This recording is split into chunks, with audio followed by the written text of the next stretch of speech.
Shalom Bapak Saudara. Shalom. Puji Tuhan, di pagi hari ini kita bersyukur oleh karena berkat dan anugerah Tuhan, boleh kita kembali di hari Minggu kedua di bulan Juni. Tidak terasa ya, dan bersyukurlah semua oleh karena berkat dan anugerah Tuhan. Dan saya percaya pada pagi hari ini kita telah siap diberkati dan menerima berkat daripada Tuhan Yesus Kristus. Berkat berbicara bukan hanya sekedar berkat materi atau berkat jasmani, tetapi yang hal yang terpenting dalam hidup ini adalah berkat secara rohani. Yang setuju katakan amin. Berkat rohani, karena berkat rohani itu yang akan memampukan kita untuk dapat berdiri tegak dalam menghadapi berbagai warna-warna dalam kehidupan ini. Berikan tepuk tangan bagi Tuhan Yesus. Puji Tuhan, di pagi hari ini saya ajak Bapak Saudara untuk kita rileks ya. Biasa kalau di ibadah minggu ini kan, di ibadah minggu seperti biasa satu arah ya, tidak bisa bersaling berinteraksi. Namun di pagi hari ini saya akan mengawali dan untuk mengajak Bapak Saudara membuka mindset kita dan berpikir sejenak ya, sebentar saja. Mungkin setelah saya berikan sebuah pertanyaan, Bapak Ibu boleh menjawab pertanyaan ini. Dan satu pertanyaan yang berkaitan juga nanti dengan pemberitaan firman Tuhan yang akan sampaikan sesuai dengan tema di pagi hari ini. Nah, satu pertanyaan Bapak Ibu Saudara, apa yang saudara dapat berikan ketika saudara tidak punya apa-apa? Tunggu dulu, berpikir sejenak. Nah, saudara, saya ajak saudara bayangkan saudara sedang berjalan ya, di sebuah perjalanan lalu bertemu dengan seorang yang sangat membutuhkan tentu saudara bisa berpikir membutuhkan apa? Bisa membutuhkan keuangan, bisa membutuhkan makanan dan lain sebagainya. Dia sangat membutuhkan bantuan besar dalam hidupnya. Namun saudara, pas melewati seseorang itu tidak punya apa-apa, tidak punya uang, tidak punya fasilitas untuk membantu orang ini. Nah, apa yang saudara dapat berikan kepada orang ini? Bisa berpikir sejenak. Apa yang dapat berikan kepada seseorang itu yang sedang memerlukan bantuan besar, yang sedang saudara lewati? Dia sedang membutuhkan bantuan besar, tapi saudara tidak memiliki uang, tidak memiliki makanan atau fasilitas untuk membantu orang ini. Apa yang saudara dapat berikan kepada orang ini? Ada yang bisa dijawab? Langsung angkat tangan. Dikasih hadiah. Ya sekolah minggu kan, ketawa ibu-ibu. Ada yang bisa menjawab Bapak Ibu? Sudah kebayang kan, sudah terpikir ya? Ya, saya jalan nih, sebuah persimpangan jalan contohnya. Saya ketemu seseorang, Ibu, tolong saya Ibu, saya sedang memerlukan sesuatu yang butuh bantuan besar. Tapi saya berpikir, saya tidak punya uang, saya tidak bawa uang, saya tidak bawa makanan, saya tidak bawa minuman atau fasilitas yang dapat saya berikan kepada orang ini. Saudara, kita berpikir apa yang harus kita berikan kepada orang ini? Apa yang saudara dapat berikan? Ya, Ibu Menti Papahan ya. Ibu Menti Papahan luar biasa. Memang ini berdoa dan salahkan. Tepuk tangan dulu bagi Tuhan Yesus. Doa. Betul, yakin? Tidak bimbang? Ibu Yul bilang tidak. Ini pendoa, ibu-ibu pendoa dan salahkan Tuhan kirim dari tempat ini. Selamat datang. Ya. Ibu Menti luar biasa. Tapi mungkin saudara bisa menjaga dalam hati saudara, tapi merasa ragu. Betul gak ya, kamu salah, malu salah. Yuk kita baca di dalam Kisah Para Rasul pasal 3 ayat 1 sampai 10. Pada suatu hari menjelang waktu sembahyang, yaitu pukul 3 petang, naiklah Petrus dan Yohanes ke bait Allah. Di situ ada seorang laki-laki yang lumpuh sejak lahirnya sehingga ia harus diusung. Tiap-tiap hari orang itu diletakkan dekat pintu gerbang bait Allah yang bernama Gerbang Indah untuk meminta sedekah kepada orang yang masuk ke dalam bait Allah. Ketika orang itu melihat bahwa Petrus dan Yohanes hendak masuk ke bait Allah, ia meminta sedekah. Mereka menatap dia dan Petrus berkata, "Lihatlah kepada kami."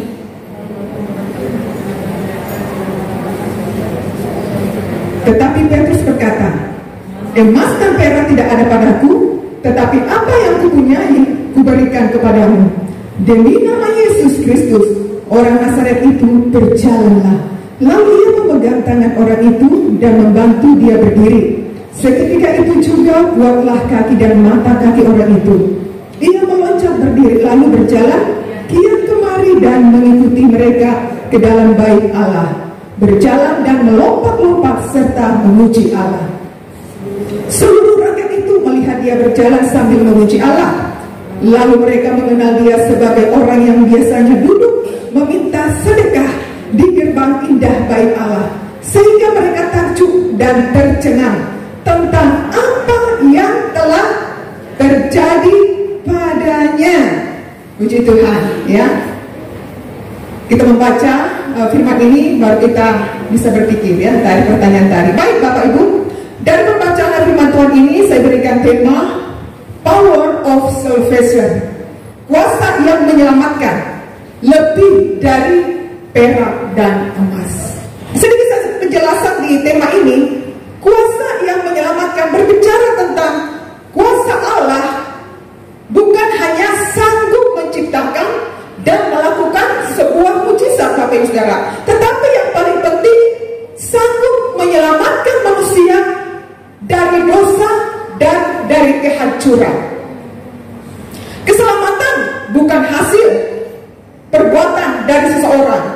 Keselamatan bukan hasil atau perbuatan baik seseorang itu, tetapi keselamatan yang dikerjakan oleh kuasa Injil melalui karya Roh Kudus.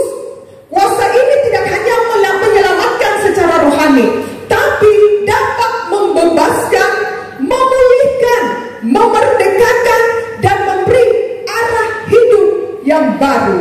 Amin. Itu kuasa yang menyelamatkan. Nah, hari ini Tuhan mau kita sadar bahwa keselamatan yang kita terima bukan hanya untuk kita simpan, bukan hanya untuk diri kita sendiri, tapi untuk memberdayakan atau membagikan. Nah, kuasa Roh Kudus tinggal dalam hidup saudara dan saya. Yang percaya katakan amin. Tuhan mau kita sadar bahwa keselamatan melalui karya Roh Kudus dalam hidup kita, kita mau memberdayakan atau membagikan bagi saudara dan saya, atau bagi saudara-saudara kita, orang-orang di sekeliling kita. Untuk apa? Untuk membawa mereka kepada Tuhan, untuk membawa mereka menerima Yesus sebagai juru selamat dalam hidup mereka. Amin. Jadi keselamatan itu yang sudah saudara dan saya terima, jangan hanya untuk diri kita sendiri, Bapak Saudara. Nah, dalam Kisah Para Rasul 3, kita melihat satu peristiwa yang luar biasa. Seorang pengemis lumpuh yang sudah bertahun-tahun duduk di mana? Di depan gerbang bait Allah. Kita melihat di sana, Bapak Saudara, ketika orang lumpuh ini, dia meminta sesuatu dari kedua murid Yesus, yaitu Petrus. Tetapi apa yang diperlukan secara manusia mungkin, secara pikirannya orang lumpuh ini, apa yang dia perlukan itu yang tidak diberikan oleh Petrus dalam hidupnya. Tapi ada sesuatu yang bernilai, ada sesuatu yang yang istimewa yang diberikan oleh murid Yesus ini kepada orang lumpuh ini. Apa yang di sana diberikan? Tetapi menerima kuasa yang menyelamatkan hidup orang lumpuh ini, Bapak Saudara. Petrus tidak memberikan apa-apa yang diminta oleh orang lumpuh ini. Dia tidak memberikan emas, dia tidak memberikan perak, tetapi ia memberikan sesuatu yang jauh lebih besar, sesuatu jauh lebih berharga, sesuatu jauh lebih bernilai. Apa itu? Yang dapat mengubah hidup orang lumpuh ini. Bapak Ibu, ini berbicara tentang hal rohani. Disinilah kita masuk pada pelajaran penting. Yang pertama, bahwa keselamatan jauh lebih berharga daripada harta di dunia ini. Yang setuju katakan amin. Keselamatan jauh lebih berharga dari apa yang kita miliki di dunia ini. Itu yang pertama. Ayat 6 di sana dikatakan, emas dan perak tidak ada padaku. Itu yang dikatakan Petrus kepada orang lumpuh. Petrus tidak memberikan bantuan secara materi, tapi memberikan kuasa keselamatan dalam nama Yesus.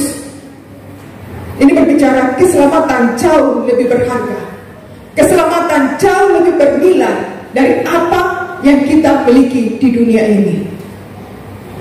Bapak Ibu, buat apa harta banyak kita miliki kalau kita binasa? Buat apa harta banyak-banyak kita miliki, perak, emas? Tidak salah kita menabung di deposit, tidak salah kita menabung emas di Pegadaian, ya kan? Tidak salah, tidak ada yang salah. Tetapi kalau kita lebih memprioritaskan harta dunia daripada keselamatan, hidup kita akan binasa. Karena kita di dunia ini memiliki destiny. Yang setuju katakan amin. Destiny, apa tujuan hidup saudara dan saya? Sebagai panggilan Kristus yang sudah kita menerima keselamatan itu daripada Dia. Apa tujuan hidup kita? Tentu tujuan hidup kita untuk memuliakan nama Tuhan dan untuk kekekalan bagi saudara. Bapak Ibu, hari-hari ini memang sangat miris ya. Kita boleh melihat di medsos yang sedang viral sekarang ini. Keselamatan bisa hilang, Yesus bisa ditinggalkan, imannya bisa ditinggalkan. Karena apa? Demi jabatan, 3 tahta, harta, wanita. Miris sekali, sedih. Tapi inilah yang menjadi pergumulan kita, doa kita sebagai anak-anak Tuhan di hari-hari ini. Makanya saya bilang dari awal, keselamatan yang kita miliki jangan hanya untuk diri kita sendiri, Bapak Ibu. Mari kita lebih giat berdoa, bersafaat bagi jiwa-jiwa, bersafaat bagi keluarga kita. Untuk apa? Supaya keselamatan firman Tuhan digenapi di atas bumi ini. Itulah sebabnya pentingnya persekutuan dengan Tuhan, Bapak Ibu Saudara. Supaya iman kita dikuatkan di hari-hari ini. Karena apa? Karena setelah kita keluar dari ibadah ini, dari persekutuan akan banyak masalah. Masalah tantangan hidup, lewat keluarga, lewat sahabat, lewat siapapun, bisa Tuhan pakai untuk membantu kita, Bapak Saudara. Belum lagi ajaran-ajaran yang menyimpang dari kebenaran firman Tuhan. Itulah pentingnya mengapa persekutuan kita dengan Tuhan itu sangat penting dalam hidup ini. Bapak Ibu, ingat kisah wanita Samaria, perjumpaan dengan Yesus di pinggir sumur Yakub. Hal yang simpel perkataan Yesus sebenarnya. Dia tidak memaksa wanita ini, kamu harus ikut aku. Tidak. Tapi itulah Yesus, penuh dengan kebijaksanaan, penuh dengan kerendahan hati, kelemah lembutan. Dia merangkul itu jiwa. Yang tadinya wanita ini mengandalkan pikirannya, membangga-banggakan nenek moyangnya Yakub, tapi tidak. Apakah wanita ini dia tahu sudah berhadapan dengan Yesus yang ada di depannya? Tak tahu. Tetapi apa yang dikatakan Yesus kepada wanita ini, Bapak Saudara, dengan perkataan yang lembut tapi langsung menusuk ke sumsum jiwanya. Minuman yang aku berikan kepadamu tidak akan pernah habis. Air sumber sumber kehidupan itu akan kuberikan kepadamu. Dan air ini yang akan membawa hidupmu kepada kekekalan. Simpel saja, saudara. Apa yang terjadi? Kita melihat perkataan Yesus dapat mengubah hidup yang mati menjadi hidup. Amin. Mengubah hidup yang mati. Ini berbicara mati secara rohani. Hanya dengan perkataan Yesus, sumber air hidup itu, Bapak Saudara, lewat kuasa keselamatan yang wanita ini terima, dia membuka hatinya. Bapak Ibu, keselamatan tidak langsung terjadi secara otomatis kalau kita tidak ada merespon di hati ini.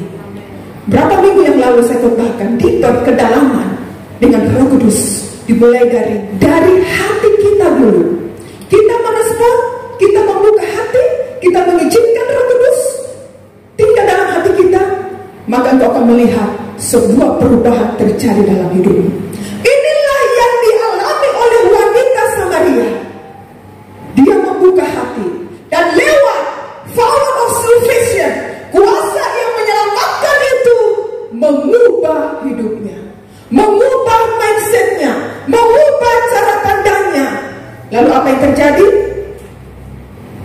Lewat wanita ini, kuasa keselamatan dalam hidupnya, ada power, ada kuasa. Itulah yang memberanikan dia untuk maju, keluar, bergerak, memberitakan firman Tuhan. Dan banyak jiwa-jiwa diselamatkan bagi Tuhan. Keselamatan terjadi oleh karena menerima kuasa keselamatan itu. Kita jangan remehkan kuasa itu. Dinamik. Yang menjadi pertanyaannya, Bapak Saudara, seberapa pentingkah berkat rohani itu dalam hidup saudara dan saya di hari-hari ini? Bapak Ibu, ada orang terlalu sibuk di hari-hari ini sehingga dia mengesampingkan hal-hal rohani dalam hidupnya. Ada orang terlalu sibuk dengan pekerjaannya, dengan usahanya, dengan bisnisnya, sehingga dia melalaikan ibadah kepada Tuhan. Padahal hal yang terpenting dalam hidup ini, di dalam iman kita, firman Tuhan, persekutuan kita dengan Tuhan. Saya katakan, kita tidak salah bekerja, kita tidak salah berusaha, harus bekerja. Tapi jangan kita lupa apa yang menjadi prioritas dalam hidup saudara dan saya. Firman Tuhan katakan, jangan meninggalkan pertemuan-pertemuan ibadah. Sebenarnya ini bukan hal yang penting bagi Tuhan. Ini kita yang memerlukan hal ini, Bapak Saudara, bukan Tuhan. Dia yang menciptakan, dia yang punya segalanya. Kita butuh Tuhan, kita butuh firman Tuhan, Bapak Saudara. Tanpa firman kita tidak akan mampu menghadapi realita kehidupan ini. Semakin berat hari-hari ini, Bapak Saudara, banyak orang stres. Kalau kita tidak dekat dengan Tuhan, tidak intim dengan Tuhan, aduh, mudah tinggalkan Yesus. Hilang keselamatan, hilang imannya, sia-sia semua. Karena firman Tuhan tergenapi, yang terdahulu menjadi terkemudian, yang terkemudian menjadi terdahulu. Ini yang Tuhan ingatkan di hari-hari ini, Bapak Saudara. Mari engkau responi panggilan Tuhan dalam hidup saudara dan saya. Makanya selagi kita hidup di dunia ini, mari kita delegasikan kepada keturunan kita, keluarga kita apa? Harta warisan yang tak ternilai, yaitu firman Tuhan. Ini yang harus kita legasikan ya kepada keturunan kita, Bapak Saudara. Itulah sebabnya dalam Matius pasal 6 ayat 33 di sana dikatakan, tetapi carilah dahulu kerajaan Allah dan kebenarannya, maka semuanya akan ditambahkan kepada. Artinya apa, Saudara? Kita cari dahulu sumber berkat itu.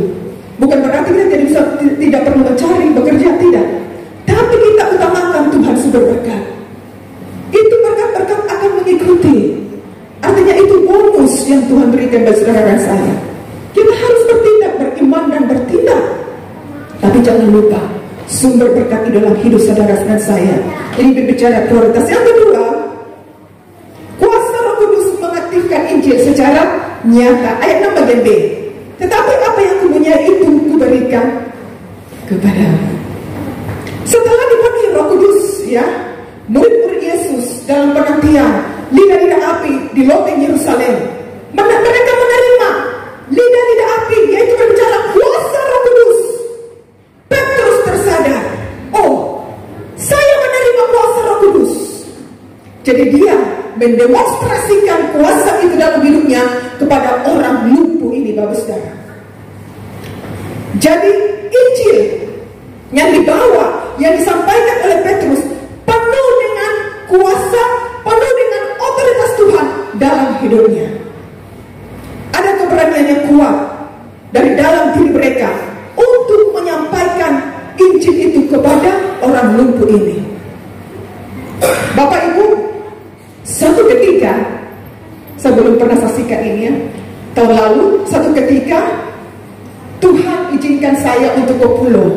Saya tidak perlu sebutkan pulau mana, ya. Saya pergi ke pulau, ini dadakan memang. Jadi ada satu keluarga memberitahu saya, Ibu, segera datang kemari. Kenapa? Ada masalah dalam keluarga saya. Pokoknya ini sudah kekeh, ya, maitua istrinya untuk pisah. Kenapa bisa? Tidak tahu banyak anu-anu betul. Pokoknya ibu harus segera datang. Kalau tidak, besok sudah resmi. Sudah paham apa yang maksud saya? Sudah resmi.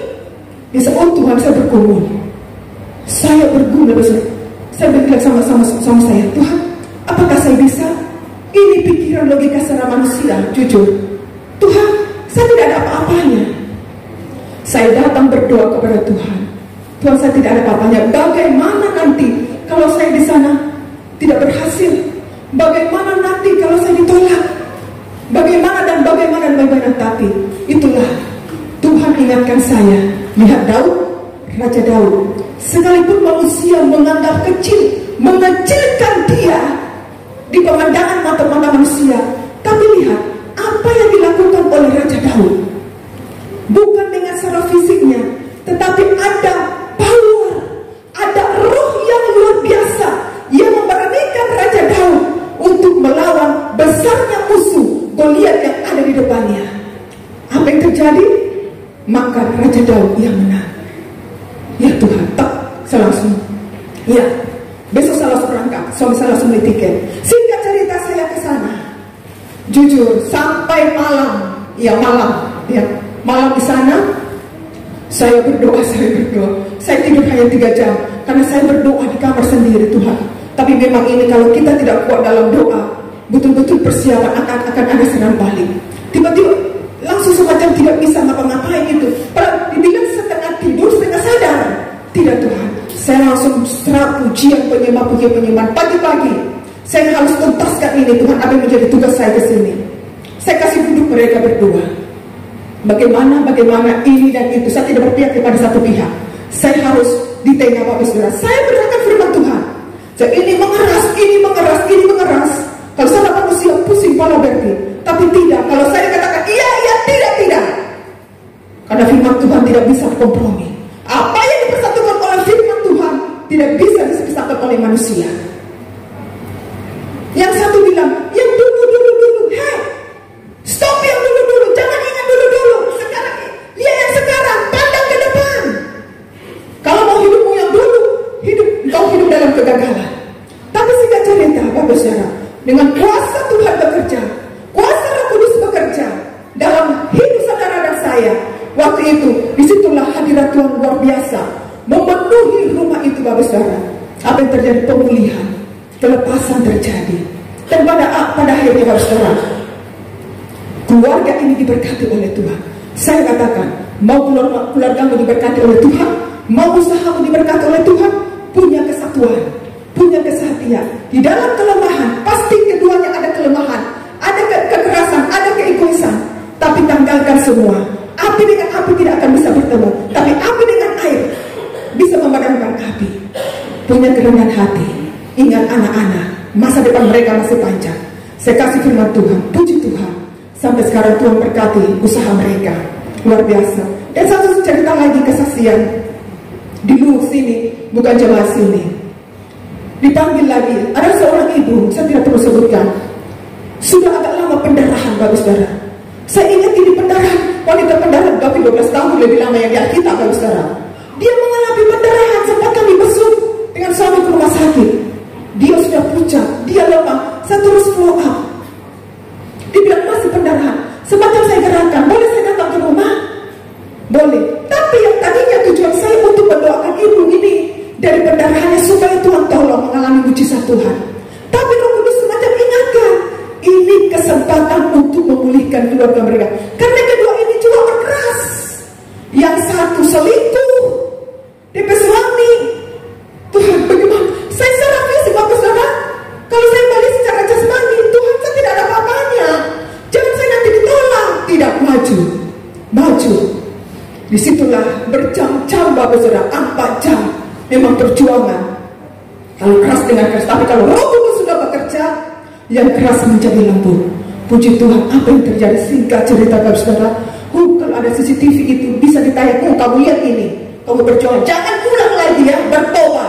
Saya katakan, hamba Tuhan dari manapun, dari ujung dunia pun, kalau kamu tidak buka hati mengalami pertobatan, tidak akan bisa.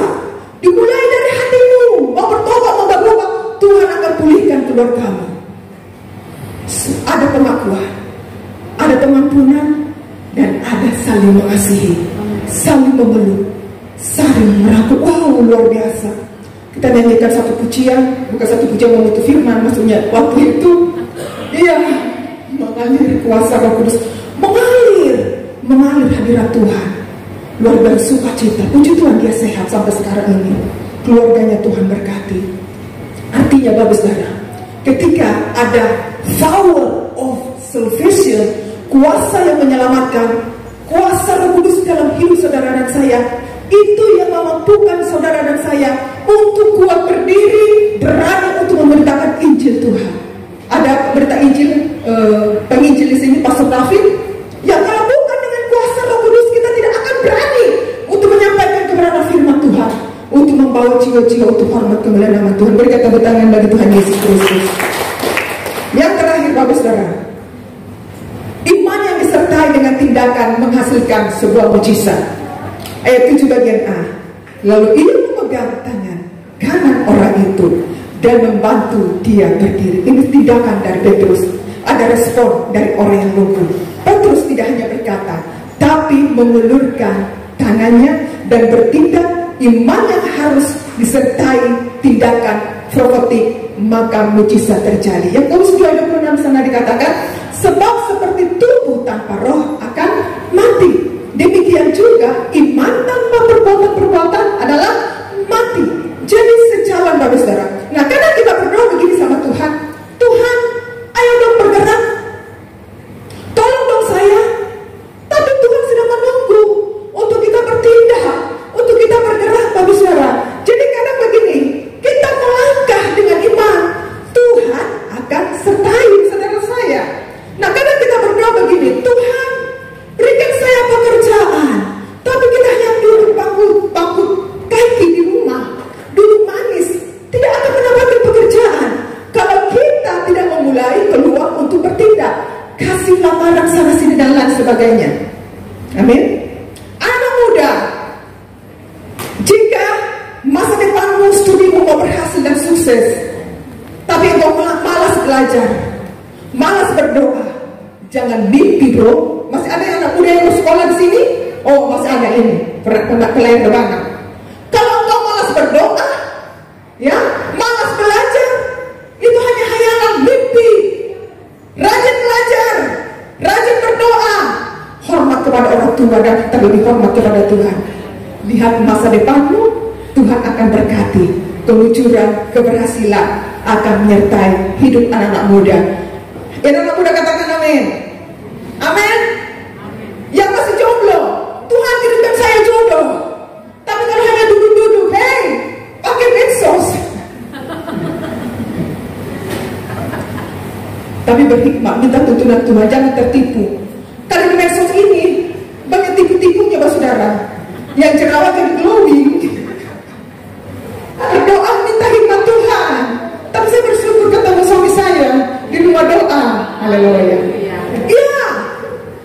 Berdoa dan bertindak di rumah doa semalaman. Saya pernah saksikan di sini. Saya ketemu dengan rambut belating. Dan saya bilang, Tuhan, seperti itu yang saya mau. Berarti ini lantang kali ini Bapak. Seperti itu yang saya mau. Tapi bukan hanya itu, saya bertindak berdoa, berpuasa, walaupun saya ingat berat, saudara. Ya, orang Manado. Tapi kalau kita memiliki hati yang takut akan Tuhan, suami istri akan mengasihi pasangannya. Amin, Bapak Saudara. Amin. Cuma di sisi berdoa berkerinduan untuk memiliki gedung gereja, supaya tidak bongkar-bongkar pasang lagi alat, angkat-angkat alat-alat. Tapi dimulai dari dalam. Ada kesatuan hati, berdoa bersama, bergerak bersama, percaya Tuhan pasti menolong, Tuhan pasti sediakan. Yang setuju katakan amin. Amin. Tahun ini percaya ada mujizat Tuhan, perkenanan Tuhan bagi Tuhan. Tepuk tangan bagi Tuhan Yesus. Haleluya. Sebenarnya bagi Tuhan tidak ada yang terlalu sulit untuk menolong pergumulan saudara dan saya. Tidak ada yang terlalu sulit bagi Tuhan. Gampang, semudah memelikat tangan dan saudara. Tapi Tuhan mau dari hati kita. Ini berbicara dalam hati saudara dan saya. Kesiapan kita untuk dapat menerima berkat yang besar, meresponi berkat yang besar, untuk hormat kemuliaan nama Tuhan, bukan untuk menyombongkan, untuk membanggakan, tidak, tapi untuk memuliakan nama Tuhan. Jangan-jangan ketika Tuhan berkat besar, mujizat besar, tapi pada akhirnya jauh ke depan kita sombong, kita tinggalkan Tuhan. Karena apa? Karena Tuhan yang lebih tahu jauh ke depan seperti apa masa depan kita. Tuhan percayakan berkat bagi saudara saya. Hal yang mudah bagi saudara, Tuhan memberkati saudara dan saya. Tapi menjadi pertanyaannya, terkadang kita meragukan kuasa Tuhan. Terkadang kita bimbang. Terkadang kita, Tuhan, apakah Engkau masih menyertai saya? Namun saudara kita mengingat kuasa kebangkitan Yesus, ya, kuasa keselamatan yang Tuhan berikan bagi saudara saya dapat mengubah mindset kita, cara pandang kita untuk melihat besarnya masalah dalam hidup saudara saya. Saya katakan beberapa minggu yang lalu, terkadang manusia melihat gambaran salib itu adalah kekalahan yang mutlak, tapi sebenarnya tidak, Bapak Saudara. Di dalam kubur Yesus tidak berproses. Ada mujizat di dalam kubur, ada kehidupan, ada pengharapan. Tapi bagi manusia tidak ada pengharapan. Musuh-musuh tertawa, murid-muridnya kabur, hilang pengharapan, takut, kecewa. Tapi pada akhirnya sebuah mujizat terjadi, ada kehidupan, pengharapan. Apa saya mau katakan bagi saudara dalam hidup saudara dan saya di hari-hari ini? Percayalah, di balik pergumulanmu ada berkat yang Tuhan sediakan dalam pergumulanmu itu. Amin. Yang Tuhan mau, percaya kepada kebangkitan Yesus, ada kehidupan, ada pengharapan. Bapak Ibu, keselamatan bukan hanya tentang pengampunan tentang dosa, tetapi juga pemulihan hidup serta mengubahkan hidup yang mati menjadi hidup. Di dalam kematian rohani menjadi ada kehidupan dalam iman. Kuasa menyelamatkan, mengangkat orang dari keterpurukan, Bapak Saudara, membangkitkan iman yang telah mati secara rohani. Nah, banyak orang hari-hari ini seperti orang lumpuh yang di gerbang bait Allah, hanya menanti atau hanya bertahan hidup sesaat, mati rasa. Nah, ini berbicara mati rasa secara rohani. Tidak ada kerinduan untuk mencari lebih yang bernilai daripada harta dan perak, emas dan perak. Mati secara rohani, Bapak Saudara. Tidak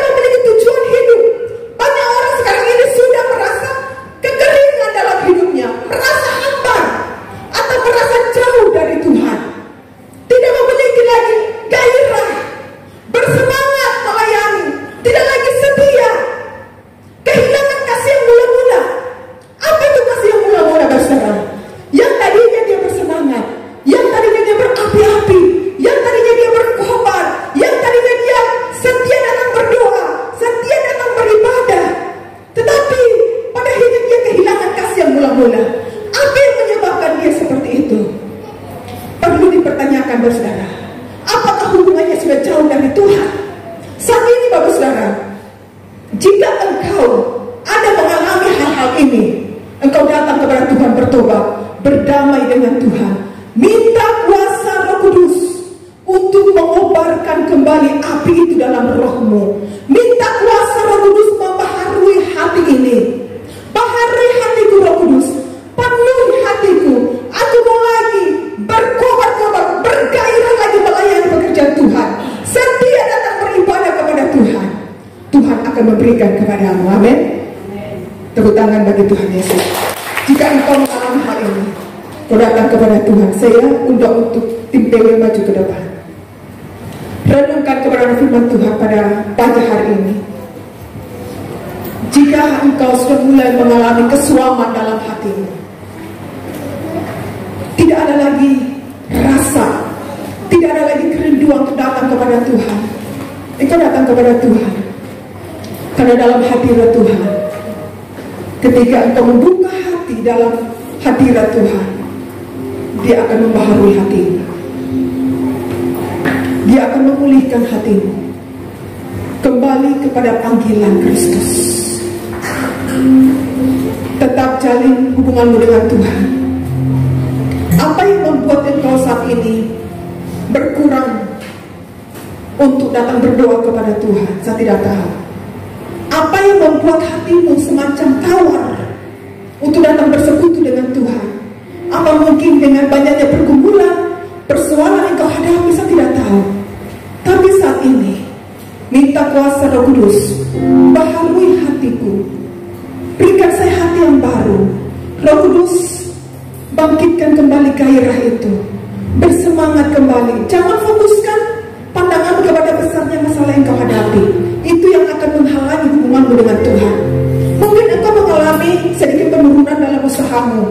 Mungkin engkau berpikir, Tuhan, kok Tuhan tidak menjawab doa-doa saya?